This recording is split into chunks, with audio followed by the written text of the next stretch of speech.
지인의 초대로 오랜만에 무대에 섰습니다.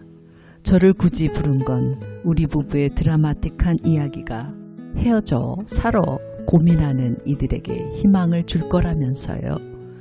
예전 같으면 덥석 오케이를 했겠지만 왠지 양날의 검을 쥔 사람처럼 머뭇거리게 되더라고요. 부부 얘기란 자고로 감추는 게 미덕이라는 남편의 눈치를 봐설까요? 이런 제 모습이 늙어가는 것만 같아 잠시 서글퍼지기도 했습니다.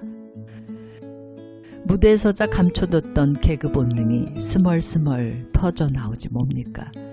그래도 명색이 시인인데 짧고 굵은 비유가 뭘까 찾던 중에 문득 옷이란 단어가 떠오르대요.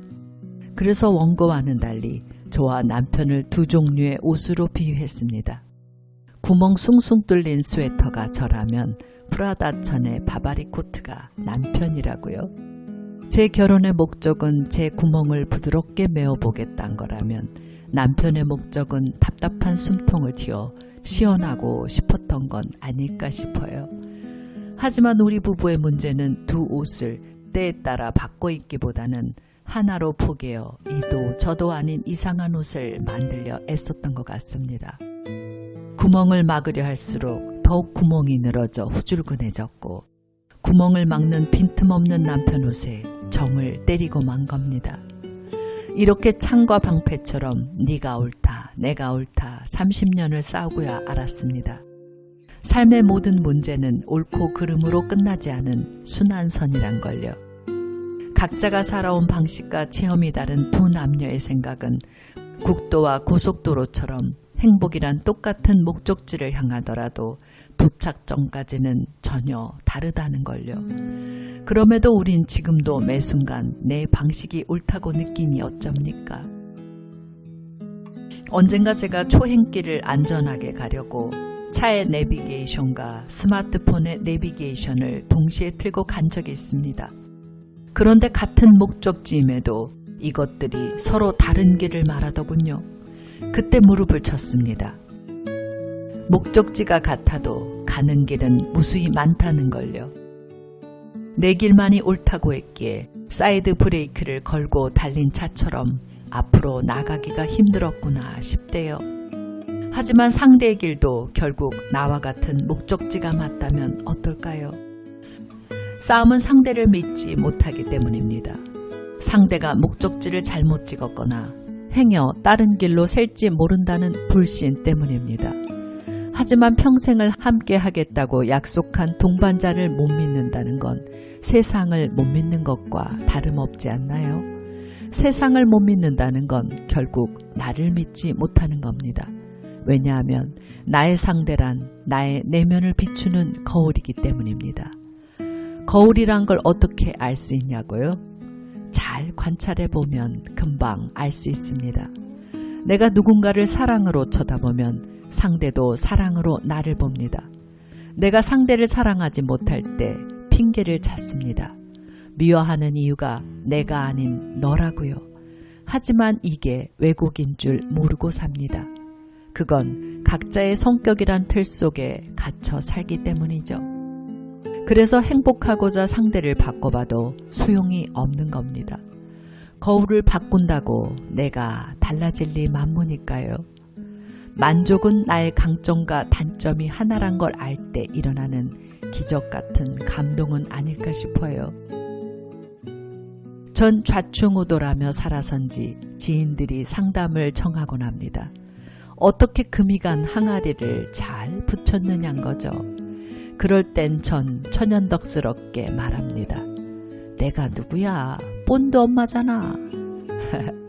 우리 집 개 이름이 본드거든요. 별거 없어요. 이기고픈 자존심을 버리고 동물로 돌아가는 겁니다. 인간은 희한하게도 같은 인간에겐 매몰차도 동물에겐 하해와 같이 너그러워지지 않나요? 동물성이란 바보처럼 보일 만큼 순수한 마음입니다. 여기서 한 발 더 나아가면 생명 에너지인 꼬리를 칠 수 있느냐 없느냐가 본드의 밀착력입니다. 화해를 하려면 시시비비를 떠나 한 사람이 먼저 손을 내밀어야 합니다. 손을 내밀 수 있으려면 하나가 되고픈 진심이 있어야 하고, 분리된 걸 하나로 붙이려면 진심이란 본드를 지속적으로 짜낼 수 있어야 합니다. 자존심이 상처받은 마음이라면 용기는 사랑받은 자존감에서 나옵니다. 사랑은 모든 걸 하나로 통합하는 힘입니다. 현대인들이 더욱 욕심이 많아진 건 열등감이 강해서입니다.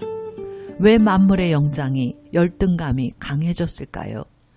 만물의 영장이라고 할 만큼 신다운 창조력을 지녔기에 신답지 못할 때 더욱 비참해지고 초라해지는 겁니다. 그렇다면 어떻게 하면 좋을까요? 나의 존재는 전체의 아주 작은 티끌 하나지만 내가 없으면 전체도 완전할 수 없다는 무한한 자기 존중입니다. 우린 모두 퍼즐 한 조각이니까요. 어떤 퍼즐은 물이고 어떤 퍼즐은 불일 겁니다. 어떤 퍼즐은 꽃이고 어떤 퍼즐은 뿌리일지 모릅니다. 하지만 우주의 먼지 하나도 버릴 수가 없습니다. 우리의 존재는 항상 움직이는 별무리처럼 변화무쌍한 자연입니다. 누군 산을 오르고 누군 나무를 심고 누군가는 길을 달릴 겁니다. 나는 어쩌면 역사의 강을 흐르다 증발하는 물 한 방울일지 모릅니다. 삽질만 하다가는 사람도 알고 보면 전체를 위한 숭고한 역할을 한 겁니다. 그래서 내 몸이 사라질 그날까지 나의 부모이자 형제며 버신 모든 인연들과 한 목소리로 노래 부르고 천지창조의 대작의 한 점이 되고 싶습니다. 때론 주인공으로, 때론 행인으로 제 연주가 멈출 때까지 그분의 손짓을 바라보렵니다. 우리의 반려자는 자신이 신인 줄도 모르고 살아온 가짜 주인을 진짜 주인으로 만들어가라는 거울은 아닐까요? 저의 거울은 요즘 들어 눈으로 말합니다. 보면 볼수록 진짜 같은데?